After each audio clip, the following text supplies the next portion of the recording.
Hello. Thank you for taking the time out of your very busy schedules to join me. I hope that you find something within this video that is a benefit to you or to someone that you know. Please like and share this video. And if you're new to the channel, go ahead and please subscribe. So, to get started, for those of you who have followed the channel, and I'd like to thank my subscribers very much. As you can see, there's something new. I'm trying something new. Uh, so we'll see how this does. I wanted to start with a few quotes, because part of being a successful business person is you have to have a particular mindset that is congruent with the way with business. So some of the things that had had come to mind was, I wanted to start with, um the only thing necessary for the triumph of evil is for good men to do nothing. This is a quote by Edmund Burke. With that said, it's something that's been weighing on me quite a bit. So, for those who follow the channel, you understand that's part of why I have started this channel, my version of nonviolent civil disobedience. And I say that because I want to give you another quote. Whenever you find yourself on the side of the majority, it's time to stop and reflect. The man who said this one was Mark Twain. If you find yourself right now on the side of cancel culture or the majority, or thinking that people need to be silenced or gotten rid of just because XYZ reasons, or they don't agree with your belief, it might be time to reflect. I know when we look at the ideas that were founded with this country, and concepts and ideas that came with it, such as tolerance and forgiveness, freedoms. Everybody has a right to say something, even if you don't necessarily agree with it. As long as it does you no harm, what's the problem? Sticks and stones may break my bones, but words will never hurt me. So, unless they're put on paper and turned into law. Sorry. So I like to think of this channel as my version of Silence Do Good letters that we all know, Benjamin Franklin had done. Kind of, and what also one of the things that kind of really I used to think about when I was younger, and someone who I used to admire and look up to, believe it or not, was Paul Harvey, and especially the rest of the story that he used to do. And part of me hopes that at some point I can get to doing something very much similar to that. Now, what had initially got me started on wanting to give a little quote, couple of quotes, is there's another video probably do after this, but will be released before this one. So sorry for the confusion. But this is a quote that I've heard said by another gentleman I greatly admire. And it's, when government fears the people, there is liberty. When the people fear the government, there is tyranny. Now, this quote has been attributed to Thomas Jefferson. It is in the Thomas Jefferson Encyclopedia, but apparently, due to fact checking, it's been proven to not be necessarily a quote by Thomas Jefferson. So I did a little research, and I want to share it with you because it was actually kind of interesting, the origins of this quote with some of the things that are going on in current events. So going with the theme of as me liking history, um, this quote in 1914, in which it is John Basil Barnhill, Basil, John Basil Barhill, sorry, said, "Where the where the people fear the government, you have tyranny. Where the government fears the people, you have liberty." Now, he's the one who's actually given and attributed to that quote. However, when I had done a little bit more digging into it, um, I looked over on Thomas Jefferson's there's a website, a memorial website, uh, for Thomas Jefferson. So this is where I got some of the information. Um, See, now the quotation I read to you is vaguely similar to Thomas Jefferson's quote that he did have in an 1825 letter to William Short. And so the quote goes, "Some are Whigs, some are liberals, some are Democrats. Call them what you please. Others are Tories, Sorvilles, aristocrats." And then with the quote copy I got, there is something, and I can't. HTML didn't translate it right. So, um, moving on, it says, the later fear the people and wish to transfer all of the power to the higher classes of society. It sounds much like the corporatists and aristocrats we currently have in our government right now. He goes on to say, the former consider the people as the safest depository of the power in the last resort. They cherish them, therefore, and wish to leave in them all the power to exercise in which they are competent. This is probably another reason why our government keeps saying that, a percentage of the people, the American people, are just incompetent. But that is for another dime. Now, when I was going over this and considering some of the things that have been going on in current events, I was bothered by another quote that had come to mind by a person that's not a hero of mine. But it was really interesting in light of some of the things that have been going on.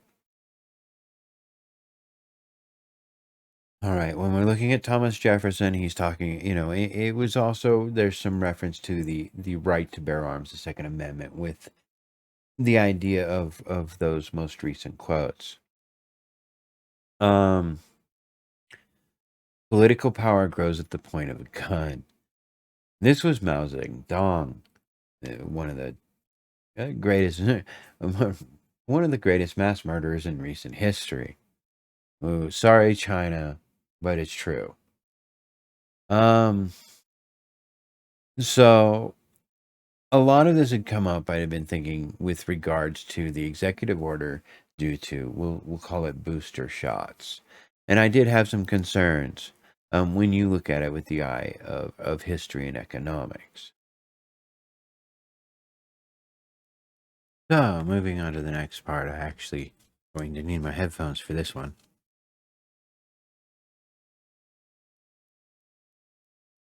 Good evening, my fellow Americans. I want to talk to you about where we are in the battle against COVID-19, the progress we've made, and the work we have left to do. And it starts with understanding this.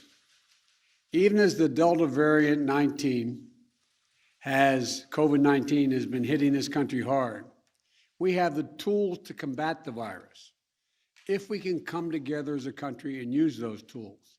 If we raise our vaccination rate, protect ourselves and others with masking, expanded testing, and identify people who are infected, we can and we will turn the tide on COVID-19.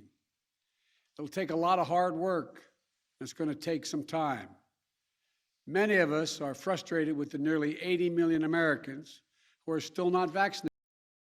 Okay, so we're going to take a look at some of this speech our officially elected president, has left us with. But to start with, he's mentioning here, many of us are frustrated. So who is exactly frustrated? And then the nearly 80 million Americans now, as we see later on, he is talking about two distinct Americas here. He's not talking about the unity of all, unless it's unity under his authoritative rule. And that is one of the things that was a concern to me. Again, looking at what's currently going on, also with the eye of someone interested in history, and as well as someone who has an interest in economics as well. So we've gone ahead and We'll include that as well here.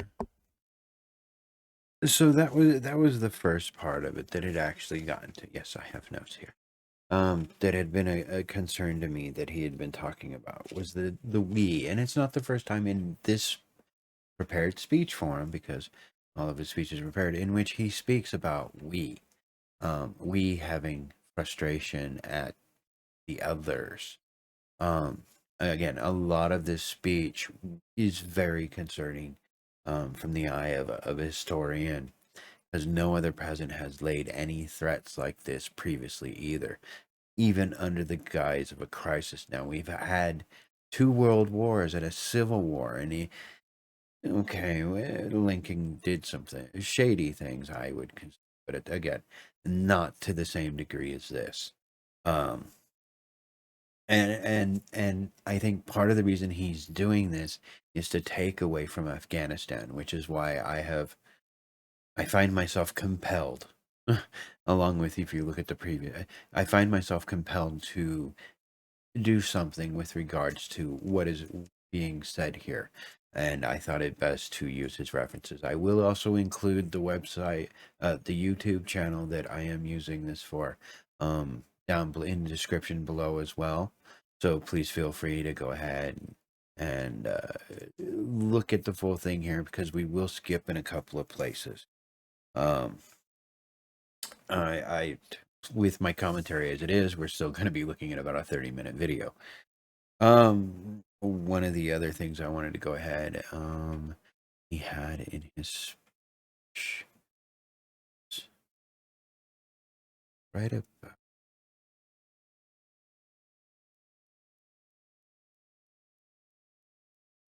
well, here. Around you, the people you work with, the people you care about, the people you love.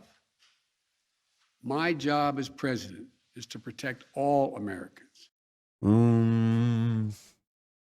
That is, I will say, I agree. Certainly, he is responsible for the welfare of all Americans. But as far as protecting all Americans, no, he's not my daddy. Sorry, old man. My dad's dead. You ain't my daddy. So that was another way the way the speech is worded, again, is very concerning. It's very totalitarian. It's very tyrannical. It's very authoritarian. Um, so So tonight, I'm announcing that the Department of Labor is developing an emergency rule to require all employers with 100 or more employees that together employ over 80 million workers to ensure their workforces are fully vaccinated. ooh, I'll let him go on a little bit more here, but that alone is what made me most concerned, because now we're creating a second class in America, a subclass of citizens, the vaccinated versus the unvaccinated. Now, mind you, at the same time, there is no tolerance, like this cult, and I'm beginning to think this is a religious cult going on here.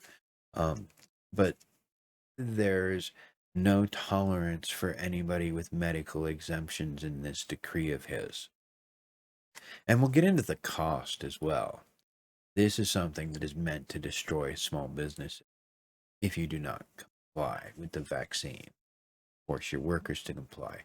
And I heard earlier today about how there's a landlord in Florida demanding that people either have the vaccine or become evicted. Now, again, there's a little more to that story. I recommend you look into it. Ronald Reagan, trust but verify. Anyways, take a look into that. But that is, that is kind of concerning as well. Granted, it is his private property, but is he allowed to dictate health conditions to other people? Now, yes, that particular gentleman does have medical exemptions. He's included medical exemptions and a few other exemptions. He's not as strict as this one that he's demanding oath should do. Now I want to go ahead and we're gonna go ahead. Oh, think I'll let him finish here, and then we'll skip. or show a negative test at least once a week. That's that right there is not only the inconvenience, but as we look on, we're looking at the possibility of the cost for these tests being a baseline of about $100 for these rapid at-home tests that he's talking about. They're not going to be cut. And if you, again, go ahead, go to the website, go over the whole speech. You can hear what he says. At this time, I'm going to take another leap ahead to 12 minutes in and 10 seconds about. It could be a little more precise. No, not there we go. A little more precise. What is there to wait for? Creepy old man. What more do you need to see? We've made vaccinations free, safe, and convenient. Okay, again, free, well, they've been paid for by your tax dollars. Safe and convenient.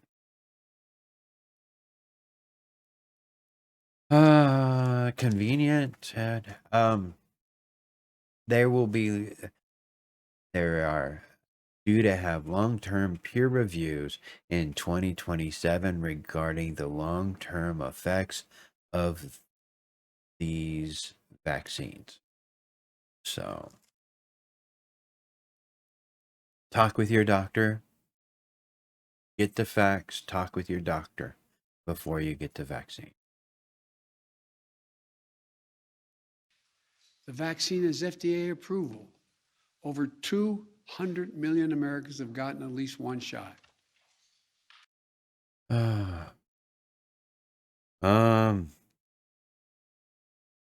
Okay. But at the same time, let's look at who's exempt. Well, who's going to be exempt from this? We'll get into a little bit more, but it's this next little bit I found concerning. We've been patient, but our patience is wearing thin. We have been patient, but our patience is wearing thin. Okay, first of all, who's he talking to? He's talking to the unvaccinated, the generally red states. Okay, so like Florida and the states that will not comply with his mandate. Okay, it's the carrot is over with. It's time for the stick. But this is incredibly authoritarian from what he's saying. Again, this coming from the president of the United States, where my body, my choice applies only in certain circumstances.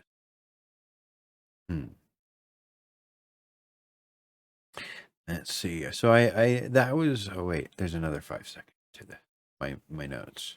And your refusal has cost all of us. So please do the right thing. But just don't take it from.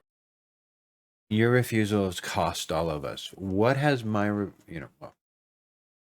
what has the refusal of the unvaccinated to be vaccinated cost you?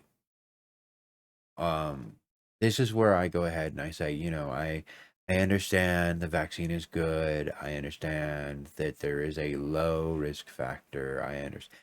There was a medication I was taking by a doctor.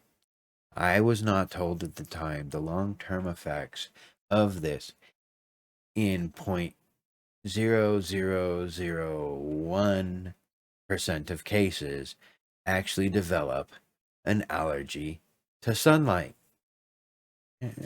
It's a real thing. Trust me. Anyways, I apparently fall under that 0.0001% because I'm allergic to sunlight. Funny thing is they've even said, oh yeah, the vaccine, it's like 0.0001. So a 1,000% chance instead of a 10,001% chance.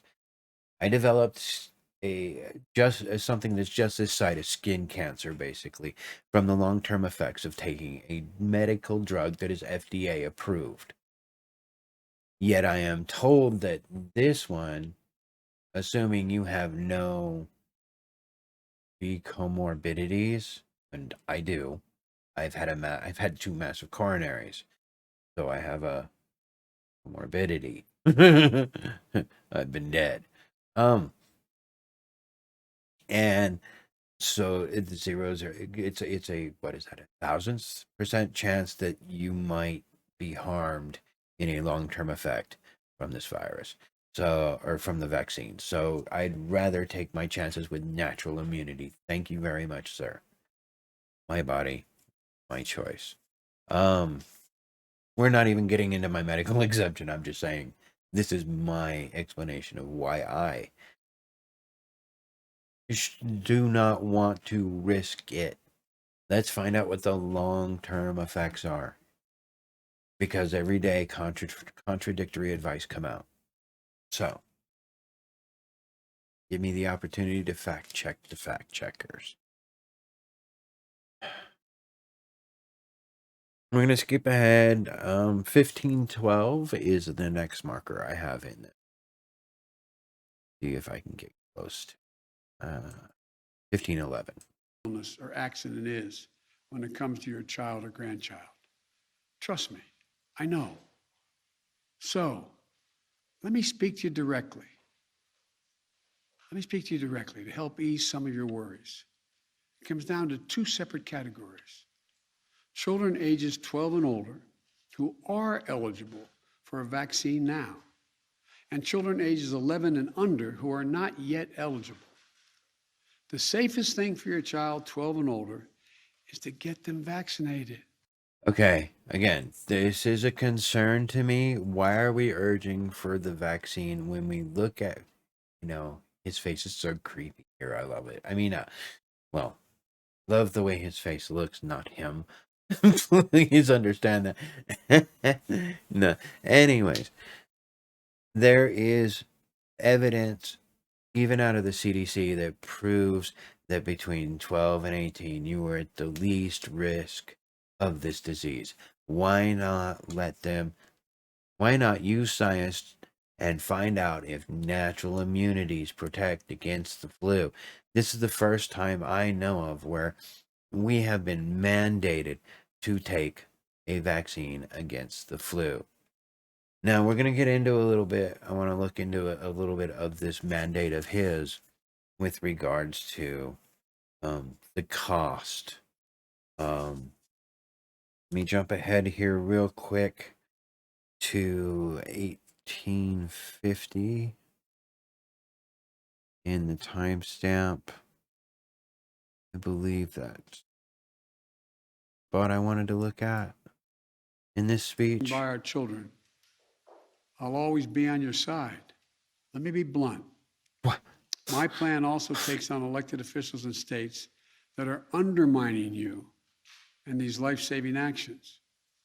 Right now, local school officials are trying to keep children safe in a pandemic while their governor picks a fight with them and even threatens their salaries or their jobs. Talk about bullying in schools. Okay, who's doing the bullying, sir? Yeah. He's the one who's doing bullying. Let's see, 1930. So just a quick skip ahead. I think this is the one where he utters another concerning line in his speech. Has already begun to take legal action against states undermining protection that local school officials have ordered. Any teacher or school official whose pay is withheld for doing the right thing, we will have that pay restored by the federal government 100%. I promise you, I will have your back.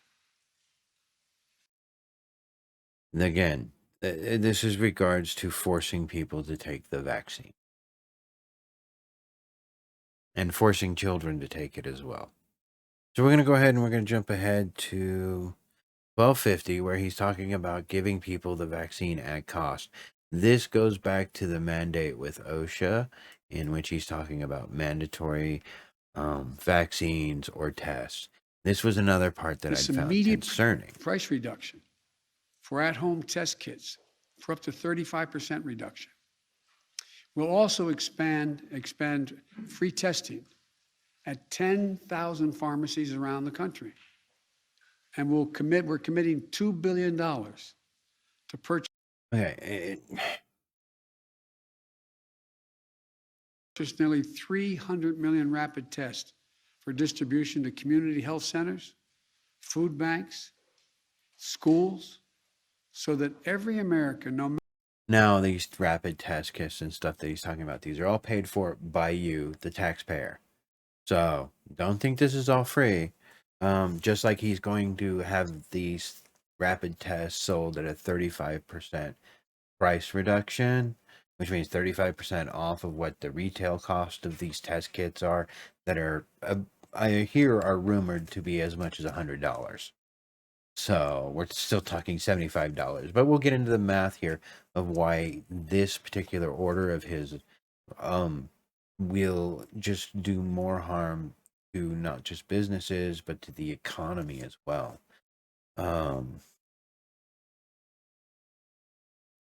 He went on, and this was we'll jump to 2512. This was another statement within his properly prepared speech that is again of concern to me, which was 2512. Skip a little bit. 2511. close, let me say this. Communities of color are disproportionately impacted by this virus. And as we continue to battle COVID-19, we will ensure that equity continues to be at the center of our response. Equity. That's such a socialist term. Coming from a gentleman who's biracial. Yeah, I know. Genetics. Go look it up. Anyways, so equity is at the center of everything.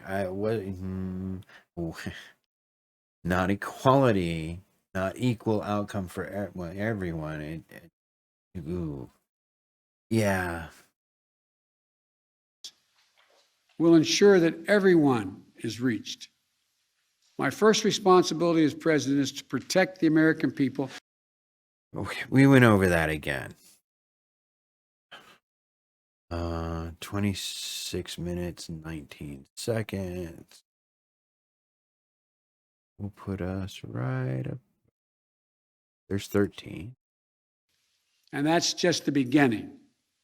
We've also now started to ship another 500 million COVID vaccines, Pfizer vaccines, purchased to donate to 100 lower-income countries in need of vaccines.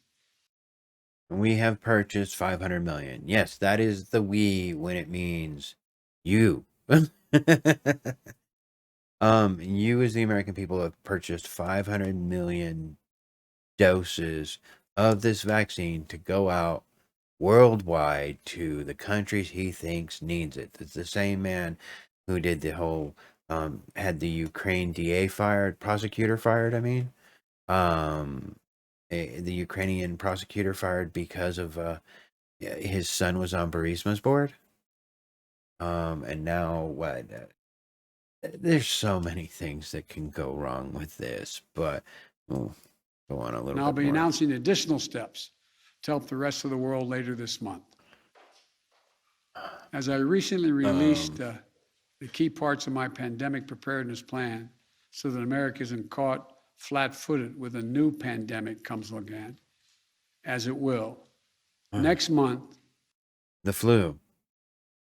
I'm also going to release a plan in greater detail. Let me So let me see. close I with had this. one. Hold on. I think I might want to go back real quick. Well, there was 140 million vaccines, and he's bragging about how it's more than the rest of our Billion vaccines, over 90 countries, more than all other. This was it. That's why even as we execute this plan at home, we need to continue fighting the virus overseas, continue to be the arsenal of vaccines.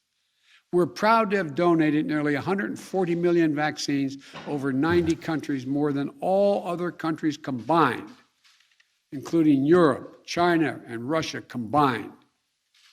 That's American leadership on a global scale. Yeah, after we gave to the Taliban the most largest tribute ever given between warring countries in history.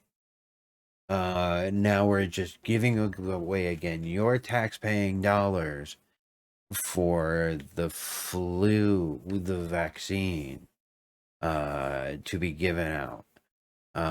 This is humanitarian, not leadership. This is part of a bigger problem that's going on right now. And I wanted to go ahead and now, as I had mentioned to you, the part of the problem with him making that order of, all companies with over 100 employees must be vaccinated or show positive tests on a weekly basis.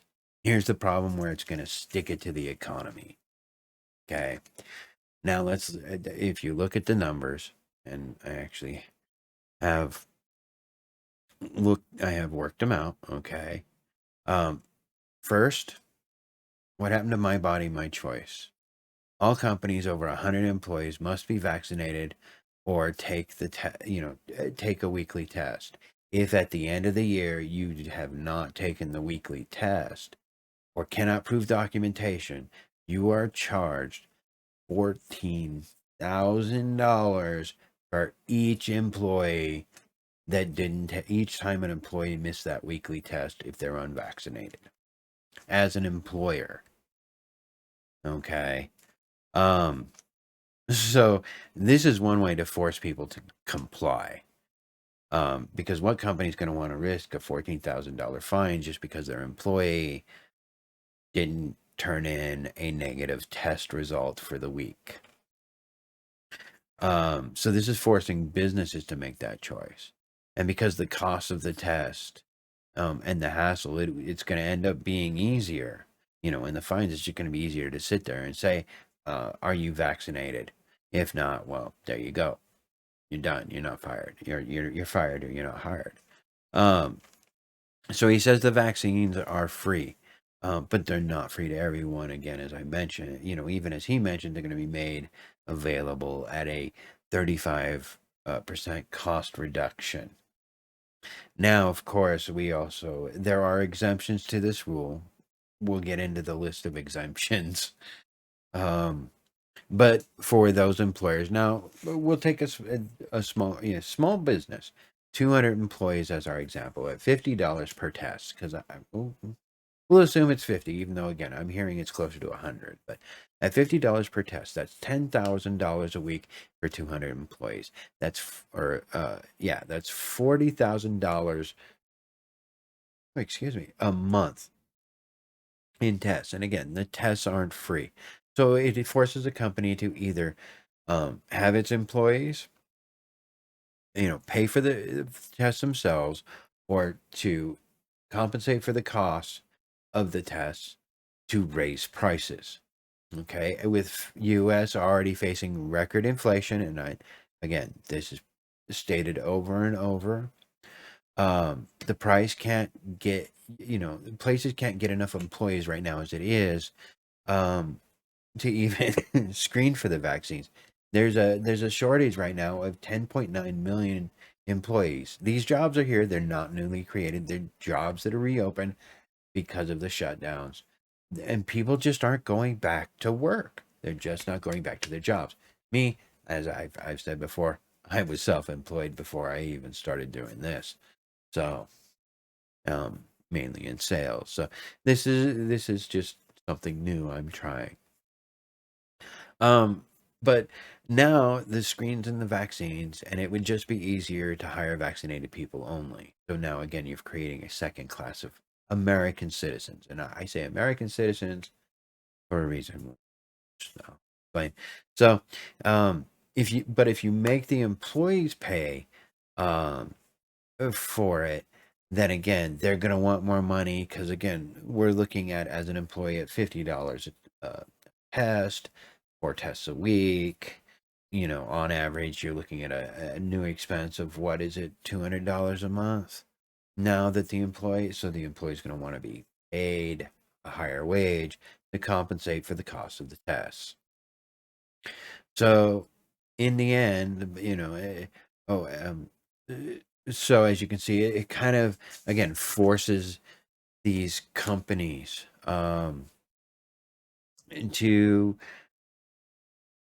go specifically more for the vaccinated people, and again creates a second class of citizens. Now, I say that because you have all of the illegal immigrants aren't included in that order.